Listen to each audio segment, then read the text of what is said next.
আসসালামু আলাইকুম। আশা করি সবাই ভালো আছেন। আপনারা সবাই তো জানেনই যে ইরান ও আমেরিকার মধ্যে যে চুক্তির কথা চলছে, এ চুক্তি যে কোনো সময় ভেস্তে যেতে পারে। যেদিন আমেরিকার মনে হবে এবং তাদের পরিকল্পনা পুরোপুরি তৈরি হয়ে যাবে, তারা আবারও এ চুক্তি ভাঙবে। আমেরিকার ইন্টেলিজেন্স রিপোর্ট আমি গত সপ্তাহেই আপনাদেরকে দেখিয়েছিলাম, যেখানে আমেরিকার ইন্টেলিজেন্স এবং বিশেষজ্ঞরা নিজেরা বলেছেন যে ট্রাম্প বাধ্য হয়ে এ চুক্তি করেছেন। তিনি আবারও নির্বাচনে জয়ী হওয়া মাত্রই এ চুক্তি ভেঙে দেবেন এবং ইরানের উপর হামলা করবেন। আর এমন পরিস্থিতিতে আমেরিকা ও ইসরায়েল সম্পর্কের মধ্যে যে দূরত্ব তৈরি হয়েছে, তার কারণ হলো ট্রাম্প চান নেতানিয়াহু যেন ওনার কথা শোনেন এবং তিনি যেভাবে বলছেন সেভাবে চলেন। ট্রাম্প ইরানের শর্ত মেনে লেবাননকেও এ চুক্তির অন্তর্ভুক্ত করেছেন। সুতরাং এইসব বিষয় আপনাদের জানাই আছে। এদিকে ইসরায়েল পুরোপুরি ক্ষিপ্ত হয়ে উঠেছে এবং আমেরিকার বিরুদ্ধে প্রকাশ্য ময়দানে নেমে পড়েছে। ইসরায়েলের প্রতিরক্ষা মন্ত্রী বলেছেন যে ডোনাল্ড ট্রাম্প লেবাননকে চুক্তিতে অন্তর্ভুক্ত করার কারণে হিজবুল্লাহ বেঁচে গেছে, কিন্তু আমরা আমেরিকাকে নিশ্চিত করে দিয়েছি, ইনফর্ম করে দিয়েছে যে আমরা লেবানন থেকে পিছিয়ে আসব না, লেবানন থেকে বের হব না, আর আমাদের যদি প্রয়োজন মনে হয় তবে আমরা একাই ইরানের উপর হামলা করব। অর্থাৎ ইসরায়েল এখন আমেরিকাকে একপাশে সরিয়ে দিচ্ছে। ইসরায়েলের প্রতিরক্ষা মন্ত্রী তো বলেই দিয়েছেন যে আমাদের আমেরিকার প্রয়োজন নেই, আমাদের কারোর প্রয়োজন নেই, আমাদের আইডিএফ প্রস্তুত আছে। এমনকি আমরা যদি আগামীকালই চাই তবে আগামীকালকের মধ্যে আমরা ইরানের উপর বড় ধরনের হামলা চালাতে পারি। বড় হামলা তো তোমরা তখনও পুরো আত্মবিশ্বাসের সাথে করেছিলে যখন খামেনিকে শহীদ করা হয়েছিল। লাভ কি হলো? তারপর 41 দিনের মাথায় তোমাদের দম বের হয়ে গেল, তুমি আর তোমার বাপ ইরানের পায়ের নিচেই পিষ্ট হলে। কিন্তু এখন তোমাদের পেছনে সেই শক্তি নেই, তাই শুধু বিবৃতিবাজি করে নিজেদের ভুয়ো ক্ষমতা টিকিয়ে রাখার চেষ্টা করছো। তবে আপনাদের উদ্দেশ্যে বলছি, ইসরায়েলকে বিশ্বাস করা উচিত নয়। সবচেয়ে বড় ভয়ের বিষয় হলো ইরানে খামেনির জানাজার প্রস্তুতি চলছে, আর ইসরায়েলের উপর আমার 1%ও ভরসা নেই। নিজের হারামি স্বভাবের কারণে ওরা ওই জানাজার মধ্যেও যে কোনো ধরনের নোংরামি করে বসতে পারে। সবচেয়ে আগে ইরানের নিজের নিরাপত্তার দিকে নজর দেওয়া উচিত, যাতে ইসরায়েল এই ধরনের কিছু করতে না পারে। এদিকে ডোনাল্ড ট্রাম্প ঘোষণা করেছেন যে দোহাতে ইরানের টিমের সাথে আমাদের বৈঠক চলছে। ওদিকে ইরানের অবস্থান আবার অন্যরকম। ইরান বলেছে যে আমাদের কোনো আলোচনা হতে যাচ্ছে না, আমেরিকার সঙ্গে আমাদের কোনো টেকনিক্যাল আলোচনা হবে না। তার মানে তো ট্রাম্পই মিথ্যাবাদী প্রমাণিত হলেন। ট্রাম্প যে তারিখ ও দিন দিয়েছেন যে এই দিনে এবং এই তারিখে দোহাতে আলোচনা হবে, সেখানে যদি কথা না হয় তবে তার মানে ট্রাম্প মিথ্যাবাদী। আর ইরান যদি সেদিন সেখানে আলোচনা করতেই চায় তবে ইরান এখন এটা অস্বীকার করতে পারে না, কারণ তাহলে তো ইরান মিথ্যাবাদী হয়ে যাবে। সমস্ত আরব দেশ আস্তে আস্তে লাইনে আসছে, কিন্তু তা সত্ত্বেও এরা বিশ্বাসের যোগ্য নয়। এটা আমাদের মাথায় রাখতে হবে। কাতারের আমিরের একটা ভিডিও আছে, এই যে দেখুন, অফিসিয়াল হ্যান্ডেল থেকে এটা জারি করা হয়েছে। মিডল ইস্টে যত মিডিয়া হাউস আছে সবাই এটা প্রচার করেছে। এখন আপনাদের বলে দেই যে কাতারের আমির এই ভিডিওতে বিবৃতিতে বলেছেন আরব দেশগুলো এবং ইরানের মধ্যে যা কিছু হয়েছে তা একেবারেই গ্রহণযোগ্য নয়, তা কোনোভাবেই সহ্য করা যায় না। কিন্তু ইরান আমাদের প্রতিবেশী, আমাদের ইরানের সাথে বোঝাপড়া তৈরি করতে হবে এবং আরও একবার সব কিছু ভুলে গিয়ে একে অপরের উপর বিশ্বাস রাখতে হবে। যখনই যুদ্ধবিরতি হলো এবং ইরান ও আমেরিকা কথাবার্তা বলা শুরু করলো, অমনি মাঝখান থেকে 2-3টি দেশ নাম কামানোর জন্য মাস্টার সেজে লাফিয়ে পড়ল, যার মধ্যে ফ্রান্সও রয়েছে। ফ্রান্স বলল যে আমরা স্ট্রেট অফ হরমুজে গিয়ে মাইন ক্লিন করব। তো ইরানের অফিসিয়ালদের এই টুইটটি দেখে নিন। তারা সাথে সাথে ফ্রান্স সহ সবাইকে হুমকি দিয়ে দিয়েছে যে এম ও ইউ এর ভেতরে এটা পরিষ্কারভাবে সই করা আছে, চুক্তিতে লেখা আছে যে যদি মাইন সরানো হয়, যদি সমুদ্র থেকে অর্থাৎ স্ট্রেট অফ হরমুজ থেকে পেতে রাখা বোমাগুলো সরানো হয়, তবে তা শুধুমাত্র ইরানের দ্বারাই সরানো হবে, অন্য কোনো দেশ সরাতে পারবে না। বিষয়টি অত্যন্ত স্পর্শকাতর ও উত্তেজনাপূর্ণ। ইরান ছাড়া অন্য কোনো দেশ মাইন ক্লিন করতে পারবে না। এই যে দেখুন, কাতারের নোটিশটি দেখে নিন। কাতার মেরিনটাইম এবং সমুদ্রে চলাচলকারী জাহাজগুলোর উদ্দেশ্যে একটি গুরুত্বপূর্ণ নোটিশ জারি করেছে। তারা সতর্কবার্তা দিয়েছে যে যতদিন না আমরা পরবর্তী নোটিশ জারি করছি ততদিন আপনারা সমুদ্রে যাতায়াত করবেন না, বিপদ বড়। আমার মনে হয় ইরান যে আরব দেশগুলোর সাথে কথা বলছে এবং তারা যে সমঝোতায় আসছে, হতে পারে এটা একটা ধোঁকা। আগে আমেরিকা আলোচনা করার বাহানায় ইরানের উপর হামলা করত এবং আজ পর্যন্ত সেটাই করেছে।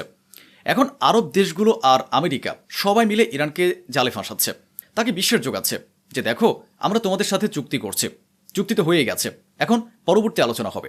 কিন্তু আমার কাছে এটা একটা ধোঁকা মনে হচ্ছে, কারণ কাতার যেখানে ইরানের সামনে নরম ভাব দেখাচ্ছে, সে কাতারের ভেতরেই আমেরিকার যে সামরিক ঘাঁটি রয়েছে, সেখানে ইরানের বিরুদ্ধে আমেরিকার 20টি ট্যাঙ্কার এই মুহূর্তে আজকের তারিখে ঠিক এই সময়ে যখন আপনারা এটি দেখছেন তখনও মোতায়েন রয়েছে, মুভমেন্ট হচ্ছে।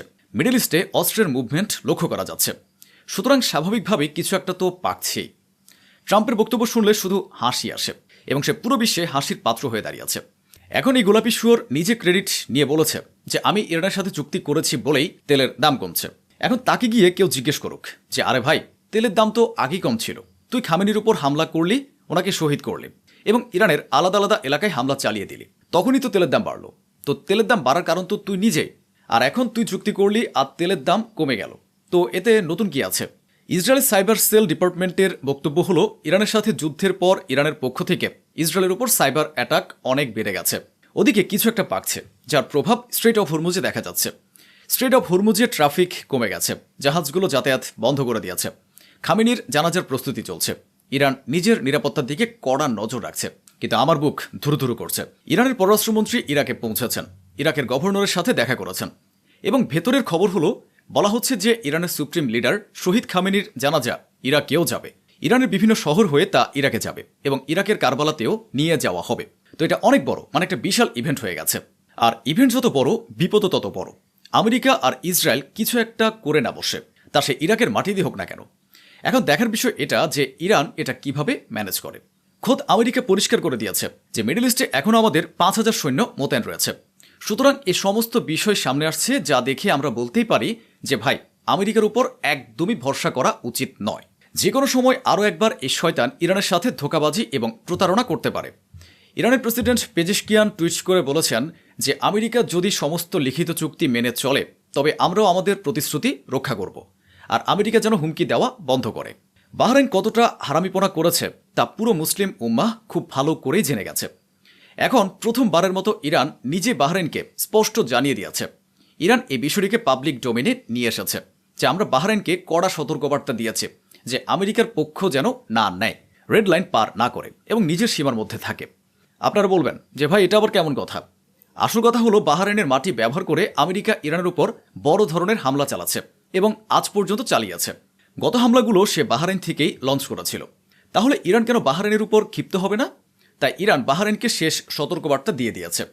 ইরানের জুডিশিয়ারি চিফ বলেছেন যে আমরা আমেরিকার বিরুদ্ধে হিউম্যান রাইটস মামলা করব এবং আমাদের দেশের ভেতরে যারা দেশের গাদ্দার তাদের সম্পত্তি বাজেয়াপ্ত করব, আমরা তাদের শাস্তি দেব। এখন আমেরিকার সিনেটররাও পরিষ্কার ইঙ্গিত দিচ্ছেন যে তাদের নিয়ত আসলে কি। মার্কিন সিনেটর বলেছেন আমাদের ইরানের উপর আরও হামলা চালানো উচিত, আমাদের ইরানের সাথে কোনো চুক্তির প্রয়োজন নেই, বরং আগের চেয়েও এখন বেশি করে ইরানের উপর হামলা চালানো উচিত।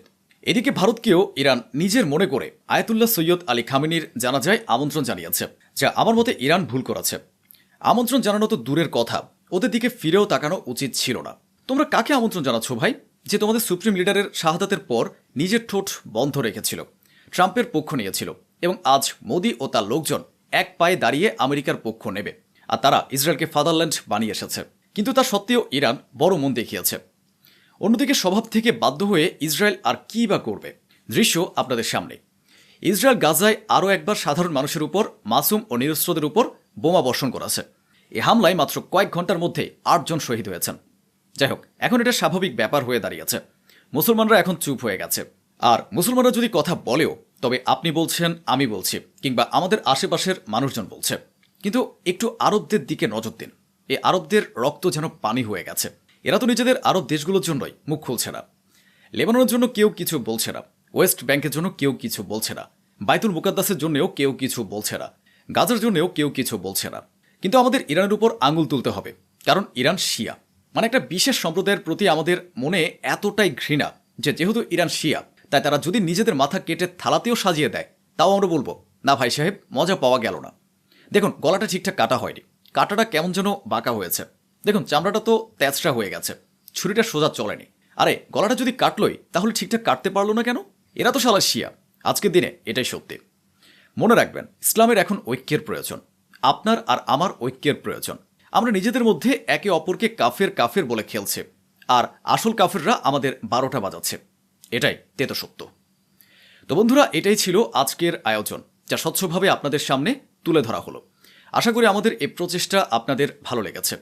অসংখ্য ধন্যবাদ। সুস্থ থাকুন, ভালো থাকুন।